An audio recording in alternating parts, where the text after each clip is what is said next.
কোনো এক সময় এই পৃথিবীতে প্রায় ৭,০০০ ভাষায় কথা বলতো মানুষ। প্রতিটি ভাষা ছিল এক একটি পৃথিবী, এক একটি আত্মা। আজ সেই ভাষাগুলোর অর্ধেকই আর শোনা যায় না, কারণ তাদের শেষ বক্তা হয়তো গতকালই চুপচাপ পৃথিবী ছেড়ে চলে গেছেন। জাতিসংঘের হিসাব বলছে প্রতি ২ সপ্তাহে পৃথিবীর একটি ভাষা হারিয়ে যাচ্ছে, অর্থাৎ বছরে প্রায় ২৫টি ভাষা চিরতরে নিঃশব্দ হয়। এই ভাষাগুলোর অনেকগুলোতে আর কোনো স্কুল নেই, কোনো বই নেই। শুধু রয়ে গেছে ১-২ জন মানুষ যারা জানেন কিভাবে সূর্যকে মা ডাকা হয় আর নদীকে বলা হয় জীবনের বোন। এটা আমাদের ভাষা, এখন আর কেউ বোঝে না। তিনিই হয়তো তাঁর ভাষার শেষ বক্তা। তাঁর কণ্ঠের পর আর কেউ পৃথিবীতে এই শব্দগুলো বলবে না।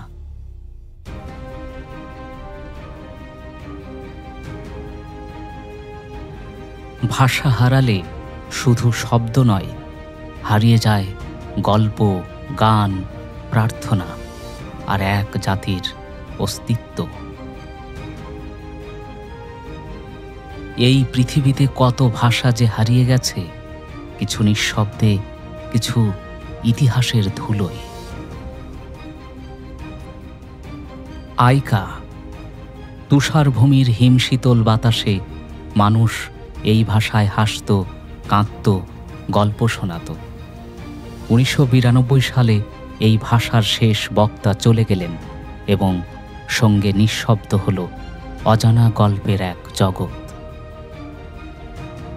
ম্যানক্স, আইল অফ ম্যানের ছোট্ট গ্রামে নেড ম্যাড্রেলের কণ্ঠে এই ভাষা শোনা যেত। ১৯৭৪ সালে শেষ শব্দ উচ্চারিত হল, কিন্তু আজ অনলাইনে তরুণরা পুনরুজ্জীবিত করছে এই কণ্ঠ।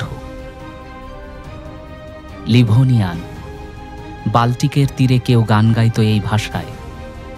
২০১৩ সালে শেষ বক্তা গ্রিজেলদা ক্রিস্টিনা মারা গেলে এই ভাষা চিরতরে নিঃশব্দ হল।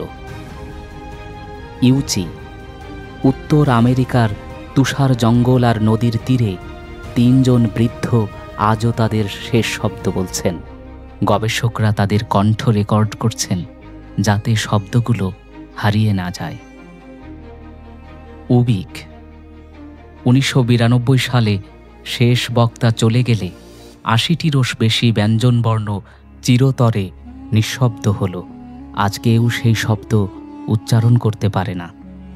তাসমানিয়ান আদিবাসী ভাষা ফ্যানি কোকরেন স্মিথের মৃত্যুর সঙ্গে হারিয়ে গেল অস্ট্রেলিয়ার পাহাড়ি গ্রামের গান আর প্রার্থনার ভাষা।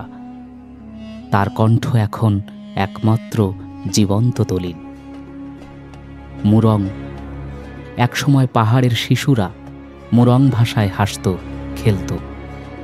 আজ তারা বাংলায় বা চাকমা ভাষায় কথা বলে। মুরং ভাষা এখন চুপচাপ নিঃশব্দ হয়ে যাচ্ছে। প্রতিটি ভাষা হলো এক সভ্যতার হৃদস্পন্দন। হঠাৎ সেই শব্দ হারালে শুধু কথা নয়, হারিয়ে যায় ইতিহাস, গান, চিন্তা এবং এক জাতির আত্মা। বিশ্বজুড়ে কিছু ভাষাবিদ ছুটছেন গ্রাম থেকে গ্রামে, রেকর্ড করছেন শেষ কণ্ঠগুলো, যাতে অন্তত তাদের শব্দ বেঁচে থাকে কোনো ডিজিটাল স্মৃতিতে। ভাষা শুধু যোগাযোগ নয়, এটি চিন্তা করার পদ্ধতি। একটি ভাষা হারালে পৃথিবী হারায় এক ধরনের ভাবনা। একটি শব্দের মৃত্যু মানে মানবতার এক খণ্ডের মৃত্যু। কিন্তু সব কিছু শেষ হয়নি।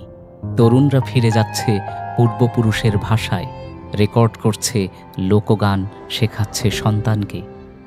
শেষ কণ্ঠের গল্প হয়তো একদিন নিঃশব্দ হয়ে যাবে, কিন্তু আমরা যদি শুনি, রেকর্ড করি, মনে রাখি, পৃথিবী কম নিস্তব্ধ হবে।